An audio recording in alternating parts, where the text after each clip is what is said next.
जय जोहार, जय आदिवासी। मैं आपको एक विशेष जो सूचना जो आपको आपके सामने प्रेषित करने जा रहा हूँ, जिसको आप ध्यान से सुने और समझे इस बात को कि अभी जो अपने इस पिंडवाड़ा क्षेत्र में कहे या आबरूड तहसील में कहे, यहाँ अभी इलेक्शन होने जा रहे हैं। तो अभी ये कोई कहने की ज़रूरत नहीं है या बताने की ज़रूरत नहीं है कि हमें मतदान है वो किसके पक्ष में करना है, किसके विपक्ष में करना है, या किसका समर्थन करना है और किसका समर्थन नहीं करना है। आजकल जनता को, आजकल सभी लोगों को ये पता रहता है कि हमें किसको वोट देना है और किसको नहीं देना है। ज़्यादा कोई समझाने की ज़रूरत नहीं होती। लेकिन आप, क्योंकि जिस प्रकार से आप लोग मंदिर में कहीं जाते हैं ना, तो सब बहुत सारे लोग जाते हैं मंदिर में। तर कोई सभी लोगों का अलग अलग नज़रिया होता है, मंदिर जाने का अलग अलग अपने मन की इच्छाएं होती है। वो कोई किसी और उद्देश्य से जाएगा और कोई किसी और उद्देश्य से जाएगा। तो सभी का अलग अलग मतलब एक विचार होता है कि मेरे वहाँ जाने से मेरी ये मनोकामना पूरी होगी। यानी ये सभी की कामनाएं अलग अलग होती है। तो कोई तो मंदिर में कोई जूते चुराने के लिए भी जाएगा, कोई मन्नतें मांगने के लिए जाएगा, कोई किसी को गिराने के लिए जाएगा। तो इस प्रकार से मंदिर में कई प्रकार की कामनाओं के लिए हम जाते हैं। तो इसी प्रकार से हम वोट भी हम करते हैं ना, तो मतदान करने के लिए भी लोग अपना एक नज़रिया बना लिया है कि हमें मतदान बीजेपी को क्यों देना है, कांग्रेस को क्यों देना है, या अदरवाइज जो पार्टियां हैं या कोई निर्दलीय चुनाव लड़ रहे हैं उनको क्यों देना है।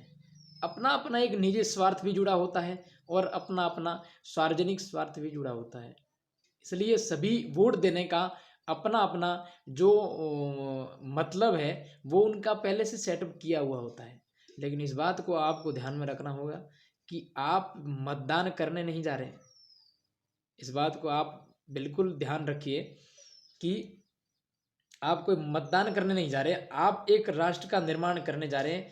आप जो चुनाव हो रहे हैं ना, उस सरकार का निर्माण करने जा रहे हैं जो 5 वर्षों तक, अगले 5 वर्षों तक आपके यहाँ लोकल एरिया में कहे या स्थानीय जो सरकार है वो शासन करेगी। वो स्थानीय जो सरकार है वो शासन करेगी। तो वो शासन, हमें किसको ये सत्ता, किसको ये शासन, शासक वर्ग किसको बनाना है, शासन किसके हाथों में देना है, ये आपके ऊपर डिपेंड करता है। जब आप बात करते हैं समाज की, तो समाज में अभी वोटिंग का टाइम है, इसलिए लोग सब जगह जा रहे हैं। किसी के घर जा रहे हैं, किसी के कहीं मगरों पहाड़ों पर भी घर है तो उस झोपड़ियों में जाके बैठ रहे हैं, उनसे बात कर रहे हैं। जैसे ये लग रहा है कि मतलब वो अपने घर के लोग हैं, अपने पारिवारिक लोग हैं। इस प्रकार की बातें, मीठी सुहावनी बातें आपको की जा रही हैं और आपको लुभावनी इस प्रकार से आपको लालच दिया जा रहा है, और वोट सिर्फ वोट के लिए।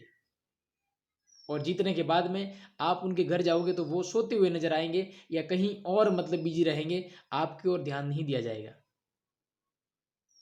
हालांकि अपना काम सरपंच तक ही सीमित रहता है, लेकिन जो अभी जो चुनाव होने जा रहे हैं ना, उनकी जिम्मेदारी बहुत बड़ी है कि उनका कार्य क्या है, वो क्या काम कर सकते हैं और क्या काम करना चाहिए। तो वो उनको भली बात मालूम है। तो हमें ये ध्यान में रखना है कि कौन बंदा था जो इन फ्यूचर में भी और पास्ट टाइम में भी समाज में आ रहा था और आएगा।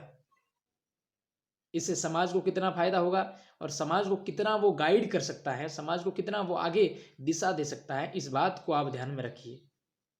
नहीं तो वोट तो आज कल हो जाएंगे, उसके बाद में जीत हार भी हो जाएगी। लेकिन हमें गलत किसी शासक वर्ग को, गलत किसी व्यक्ति का चुनाव नहीं करना है।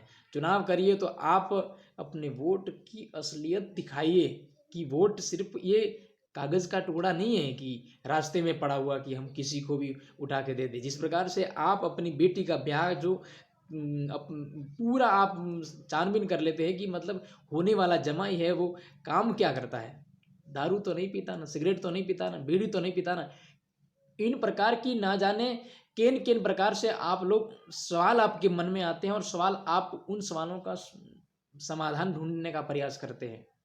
और उसकी पारिवारिक जो स्थिति है, परिवार में उसके फादर मदर, उसके भाई बहन, उसका मतलब जो कंडीशन है वो कैसी है, क्या काम करते, उसकी कार्यशैली कैसी है, ये आप सब कुछ पता कर लेते हैं।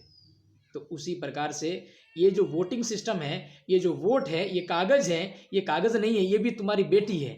और जिस बेटी को आप देने के लिए जा रहे हो ना, तो आपको ध्यान में रखना है कि अपनी बेटी, अपना वोट कहीं खड्डे में न गिर जाए और पूरे 5 वर्षों तक उस वोट का, उस बेटी का गलत उपयोग होता रहे। और उस वोट का गलत उपयोग होगा ना, उसका शिकार जनता होगी, वोट देने वाला होगा। लेने वाले के कुछ फर्क नहीं पड़ेगा, वो तो 5 वर्षों तक अपना ऐशो आराम करके चला जाएगा। अभी जो समाजवाद की बात करने के लिए आ रहे हैं लोग कि समाजवाद ये है, समाजवाद वो है, फलाना ढिगरा पूछा, जो कर रहे लोग हैं ना, तो आपको ध्यान में रखना है कि एक दिन साइकिल पे घूम के समाजवाद नहीं होता, उसके बाद में पूरे 5 वर्षों तक वो फॉर्च्यूनर लेके घूमे आपके सामने, समाजवाद समझते हो उसको? समाजवाद है ये। इस बात को आप भली भांति जानिए, पहचानिए, क्योंकि आज की जनता को ये बताने की ज़रूरत नहीं है कि हमें वोट किसको देना है। चाहे और वोट और ये जो पार्टियां जो होती है ना, पार्टियां कोई ये तय नहीं करती कि इसकी जीत है। लेकिन आजकल हो तो यही रहा है ना, किसी को टिकट नहीं मिल रहा है तो लोगों की भावना कैसी बनी हुई है कि उसको टिकट नहीं मिला या उसको टिकट मिला। टिकट देना ना देना जनता के ऊपर है, जनता तय करती है कि टिकट किसको मिला है। हकीकत में टिकट तो उसी को मिलता माना जाता है जिसकी जीत होती है, चाहे वो निर्दलीय चुनाव लड़े, चाहे वो पार्टी से चुनाव लड़े। यानी कि अगर पार्टी ही अगर ये तय कर रही है कि ये व्यक्ति है वो, इसको टिकट मिला, और वो पार्टी ही अगर मान लो किसी को माला पहना रही है, वो ही अगर जिता रही है, तो तुम्हारे वोट का क्या हो रहा है? तो तुमने तो वोट दिया ही नहीं, इसका मतलब तो ये हुआ ना। इसलिए आपको इस बात को समझना होगा कि ये वोट, हमारे वोटों से सरकार बन रही है या मतलब ये सिर्फ कहा सुनी है। इसलिए आप आज तक आप लोग यही देखते आए हैं कि वोट जो ये जो आपने सिर्फ यही देखा है, एक तो हाथ देखा है, एक फूल देखा है, और कोई वगैरह वगैरह चिन्ह है जो राजनीतिक जो मान्यता प्राप्त जो पार्टियां हैं उनके ही आप लोगों ने चिन्ह देखे हैं ना। आपको लगता है कि उन्हीं से सरकार बनती है, उन्हीं से कोई प्रतिनिधि है वो चुनकर आता है। ऐसा नहीं है, आप जो चाहोगे ना वो ही तय है, जनता जो चाहेगी ना वो फाइनल है, इससे बड़ा कोई नहीं है। क्योंकि नेता कोई सरकार नहीं होती या नेता कोई देश नहीं होता, सरकार तो जनता है और देश भी जनता है, इस बात का आप ध्यान रखिए। और अगर आपको किसी नेता के खिलाफ जाना है या किसी पार्टी के खिलाफ जाना है तो आप जाइए, आप खुलकर बोलिए, उसका विरोध करिए आप, क्योंकि ये संविधान आर्टिकल 19 जो आप पूरा पढ़ के आपको ये गहनता से उसका अध्ययन करिए, और इसके वो हमें अधिकार देता है कि आप किसी भी नेता के खिलाफ, किसी भी पार्टी के खिलाफ आप खुले तौर पर बोल सकते हैं। अगर आप इस प्रकार से किसी नेता के मुर्दाबाद के नारे लगाने से, अगर किसी पार्टी की मुर्दाबाद के नारे लगाने से अगर आपको जेलों की हवाएं अगर ये कहने लगे कि मतलब आपको जेल में डलवा दिया जाएगा, तो सरासर ये संविधान का उल्लंघन है। अगर हम किसी नेता का विरोध कर रहे हैं, किसी पार्टी का विरोध कर रहे हैं, तो ये विरोध देश का नहीं होता, समझे? क्योंकि नेता कोई देश नहीं है, पार्टी कोई देश नहीं है, इस बात का आप ध्यान से गौर कर लीजिए। और रही बात ये कि जिस प्रकार से आप लोग अभी ये जो इस बात को ही समझ नहीं पाए कि ये जो नेता वर्ग होता है, आप तो सरपंच तक ही सीमित है कि सरपंच के जो 29 जो वर्ग है वही वहां तक ही सीमित है। लेकिन आपको तो ये अपनी जनता को तो ये बताने की जरूरत पड़ रही है कि मतलब विधायक के कार्य क्या होते हैं, प्रधान के काम क्या होते हैं, डेलीगेट जो अभी जो चुनाव होने वाले हैं इनके काम क्या होते हैं, अभी तक नहीं मालूम। क्योंकि जितने भी जो प्रतिनिधि चुन के आए सरकार में और चले भी गए, उन्होंने आज तक ये जनता को बताने का प्रयास नहीं किया। बताने की कोई ज़रूरत नहीं है। अगर उन लोगों ने अगर ये काम किया होता ना तो उनको मालूम हो जाता जनता को कि ये मतलब इस नेता का काम था, ये इसका काम था, ये प्रधान का काम था, ये एमएलए का काम था। लेकिन नहीं, मैं कहूँ ना, आदिवासियों की जो 5वीं अनुसूची की बात करते हैं ना, 6ठी अनुसूची की बात करते हैं ना, पैसा एक्ट कानून की बात करते हैं ना, 1996 की बात करते हैं ना, वो आज तक, अगर आप है ना पूरे विधानसभा का पूरा जो कार्यकाल है ना वो खोल के देख लीजिए कि उसमें आज तक अपने यहाँ की आबू पिंडवाड़ा विधानसभा क्षेत्र के गए हुए नेता, चुनकर गए हुए नेता या नेत्री कोई भी, उन्होंने आज तक अपनी ये बात कोई उठाई वहां जाके? नहीं उठाई ना। सिर्फ बातें उठती है जातियों की, बातें उठती है सिर्फ धर्म की। इसलिए आपको जाति और धर्म से ऊपर उठकर देखना होगा, क्योंकि ये जो राजनीति है वो सिर्फ धर्मों तक ही सीमित है और जातियों तक ही सीमित है। मैं कहूँ ना, धर्म नाम की कोई चीज नहीं होती। ये तो सिर्फ अपना एक अखाड़ा बना के रखा है कि जिससे हम अपने वोट बैंक को बना सके, और यही होता आ रहा है। और वो तो हिंदू मुसलमान करके जीत जाते हैं और जनता पीछे तो आंखें फाड़ के देखती रह जाती है, उसका कोई सॉल्यूशन नहीं निकलता है। तो इस बात को हमें ध्यान में रखना चाहिए कि ये युवाओं का जमाना है, ये शिक्षित वर्ग का जमाना है और ये सवालों का जमाना है। आप लोग सवाल कीजिए, संगठन में सवाल ही नहीं करते और आपके सवालों को इस प्रकार से डाइवर्ट किया गया है कि आपके दिमाग में वो सवाल आते ही नहीं है। कैसे आएंगे जब इनका तो पूरा का पूरा मकसद यही होता है कि किसी भी आदमी को, किसी भी महिला को, किसी भी बच्चे को, किसी भी बच्ची को, किसी भी युवाओं को इतना भूखा रखा जाए कि वो सिर्फ रोटी के अलावा किसी की मांग ही नहीं करे। तो बताओ, आपके दिमाग में एजुकेशन की बात आएगी? आपके दिमाग में स्वास्थ्य की बात आएगी? आपके दिमाग में लाइटों की बात आएगी? आपके दिमाग में रोडों की बात आएगी? आपके दिमाग में जो बिल्डिंग वर्क है, शौचालय वर्क है, ये बातें आपके दिमाग में आएगी? नहीं आएगी, क्योंकि आपके दिमाग में ये सवाल आने ही नहीं दिया जाता। और आपके जब तक इन सवालों को आपके दिमाग में नहीं आने दिया जाएगा, तब तक हमारे ये पांचवी फैल नेता लोग ये हमारे सामने राजनीति करते रहेंगे। हम पढ़े लिखे वर्ग इनके सामने घसीटते रहेंगे और हम इनसे रोजगार की मांग करते रहेंगे। और हमारे यहाँ का एमएलए ये कहे कि मैं पढ़ा लिखा नहीं हूँ, ये मेरी बहुत कमी है, नहीं तो मैं बहुत कुछ कर लेता। अरे यार, आप पढ़े लिखे नहीं हो, ये तो बहुत दुख की बात है, दुर्भाग्य की बात है कि आप अब एमएलए हैं।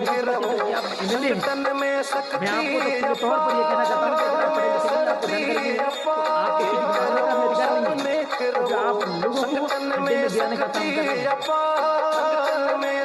इसलिए आप या तो वोट मांगना बंद, या तो आप टिकट मांगना बंद कर दीजिए, या लोगों को सही दिशा देना शुरू करिए।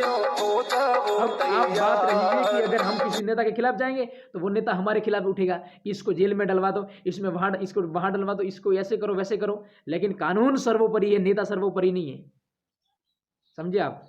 इसलिए आप इस बात पर बिलीव करिए, संविधान पर बिलीव करिए, कानून पर बिलीव करिए, इससे बड़ा कोई नहीं है इस दुनिया में, ठीक है? और रही बात कि इनको ये डलवाने की, तो हमारा शिक्षित वर्ग सामाजिक बैठकों में क्यों नहीं आता? हमारा शिक्षित वर्ग लीडरशिप क्यों नहीं कर रहा? क्योंकि इसका कारण ये है कि जैसे ही शिक्षित वर्ग, कोई टीचर, कोई पुलिस कर्मचारी, कोई अगर मान लो किसी सामाजिक बैठक में जा रहा है और अपने समाज को दिशा दे रहा है, उसको जानकारी दे रहा है, तो इन गंदे पांचवी फैल इन नेताओं के द्वारा उन पुलिस कर्मचारियों को, उन टीचर को दबाव दिया जाता है कि आपका निलंबन किया जाएगा, आपको ट्रांसफर किया जाएगा, आपको वहां भेज दिया जाएगा, आपको नौकरी से हाथ धोने पड़ेंगे, इस प्रकार से डराया जाता है। हम पढ़े लिखे लोग, एक शिक्षित समाज, एक सरकारी कर्मचारी, वो अपने इतनी मेहनत करके, तप तपस्या करके वो नौकरी पर लगता है, कई सालों की मेहनत करके वो एक नौकरी पर पहुंचता है, वो अपने पारिवारिक जीवन को सुधारता है, वो परिवार की सभी समस्याओं का समाधान करता है, वो अपने परिवार को आगे बढ़ाने का प्रयास करता है। वो शिक्षित वर्ग के ऊपर एक पांचवी फैल नेता ये कहे कि मतलब तो आपका मैं निलंबन कर दूंगा, आपको मैं ट्रांसफर कर दूंगा, ये हो क्या रहा है? मुझे आप इस बात को आप गौर करिए, क्योंकि पांचवी फैल जो नेता है ना, वो तो लोगों को गुमराह करके हमारे शिक्षित वर्ग के ऊपर कब्जा किया जा रहा है।